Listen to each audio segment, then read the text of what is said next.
السلام علیکم، زه محمد ساقب او د ستاسو په خدمت کې حاضر یم یو نوې ویډیو سره. چېرته په ویډیو کې مو فریلانسینګ په باره کې خبر راکړه چې فریلانسینګ څه شی وي، آنلاین ارنینګ څه کې څنګه طریقې سره کېږي، او بیا مو دویمه ویډیو کې د 5 ټاپ سکلز په باره کې خبر راکړه چې هغه کم 5 ټاپ سکلز دي چې هغو نه تاسو آنلاین ارنینګ کولی شئ.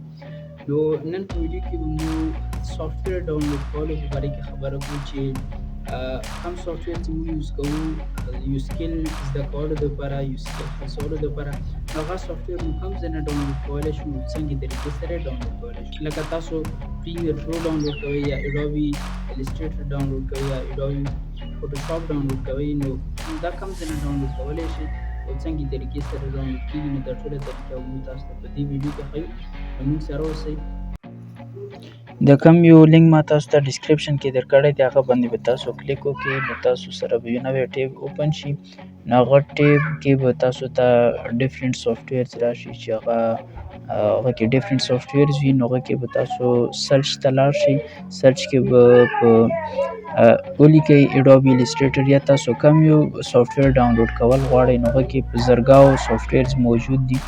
نو زه اوس دې ځای کې اډوبي السټریټر ډاونلوډ کول غواړم، نو زه به دې ځای کې ولیکم اډوبي السټریټر. اډوبي السټریټر مې ولیکلو، نو سرچ باندې به کلیک وکړم. چې کله ما سرچ باندې کلیک وکړو نو دې ځای کې ما سره اوس اډوبي السټریټر اوپن شوی دی. 2022 ورژن دی. تاسو کوم یو ورژن هم ډاونلوډ کولی شئ، 2018 وي، 2020 وي، 2019 وي. نو زه د 2022 ورژن ډاونلوډ کوم. دې باندې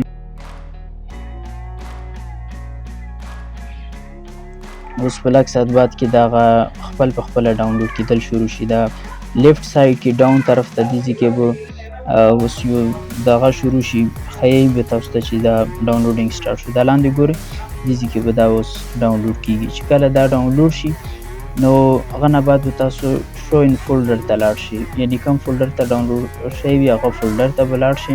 هغه نه بعد به کومې طریقې سره دا انسټال کېږي هغه طریقه به درته وایم. اوس دا تاسو دې ځای کې خپل فولډر ته راغلئ چې کوم فولډر کې ډاونلوډ شوی دی، او extract files به باندې کلیک وکړئ. extract files into Adobe Illustrator 2022 باندې کلیک وکړئ. دې ځای کې اوس تاسو نه هغه پاسورډ غواړي، نو پاسورډ کې به 1 2 3 دا ویروئ.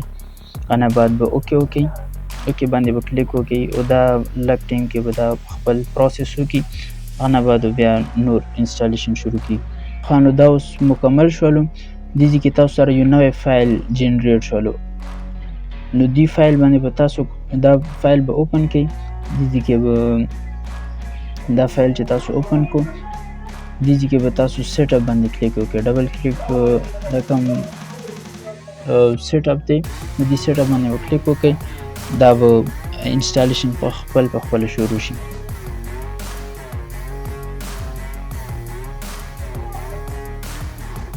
دا اوس ګورئ تاسو دا انسټالیشن شروع شول.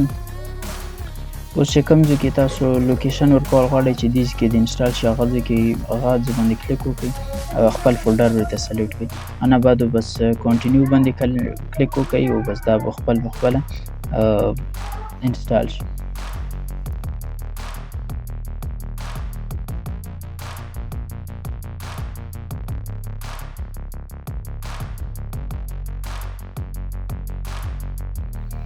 نو دې نه بعد دا انسټال شولو. تاسو به اوس لاړ شئ خپلې وینډوز ته.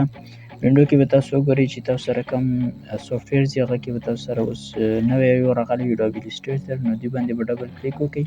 نو اوس په اډوبي السټریټر لږ پروسس کې اوس به اوپن شي. تاسو د سافټویر ډاونلوډ کولو طریقه زده کړه چې دې طریقې سره تاسو ډیفرنٹ سافټویرز ډاونلوډ کولی شئ. دې باندې پریکټس شروع کړئ، او که تاسو لاګو جوړول غواړئ لاګو جوړولو کې بس اډوبي السټریټر زده کول شروع کړئ. او نوې ویډیو کې به انشاءالله موږ تاسو ته هغه چینلز ښیو چې کومو چینلز نه تاسو بهترین طریقې سره د هغه سافټویر استعمالول زده کولی شئ.